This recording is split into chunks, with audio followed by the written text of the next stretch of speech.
বন্ধুরা, এই মুহূর্তে সব থেকে বড় যে ব্রেকিং নিউজ যে একটি সাইক্লোন আসছে, ঘূর্ণিঝড় রিমাল। সেই রিমাল কবে আসবে আপনাদের একটু দেখিয়ে দিই। আমি যদি একবার উইন্ডে চাই, মধ্য বঙ্গোপসাগরের মাঝে একটি ঘূর্ণাবর্ত তৈরি হবে 20 তারিখে।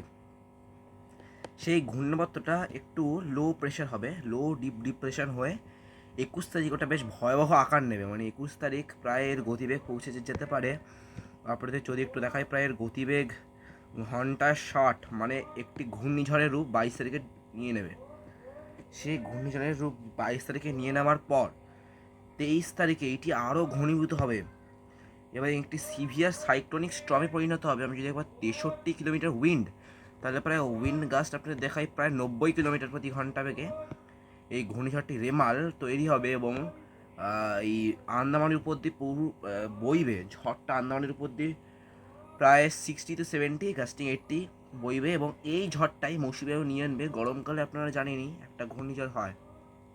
তো এই ঘূর্ণিঝড়টা ইয়াংওয়াংয়ের দিক থেকে, ইয়াংওয়াংয়ের মায়ানমারে এবং এই দিক দিয়ে একটা টার্ন নেবে ঘূর্ণিঝড়টা 24-25 তারিখে। সেই 24-25 টার্নটা নিয়ে কোয়াইপু একটি জায়গা আছে মায়ানমারে, কোয়াইপু, রামরি, এইসব জায়গায় আছড়ে পড়বে ঘূর্ণিঝড়টা প্রায় গতিবেগ ঘন্টায় 100 কিলোমিটার প্রতি ঘন্টায়। তো এটাই ছিল আজকের আবহাওয়ার খবর। ভালো থাকবেন, সুস্থ থাকবেন, টাটা। এই সপ্তাহে কোনো বৃষ্টির সম্ভাবনা নেই। নেক্সট রবিবার থেকে আবহাওয়ার পরিবর্তন আছে, তার আপডেট আমি পরের দিন নিয়ে আসবো।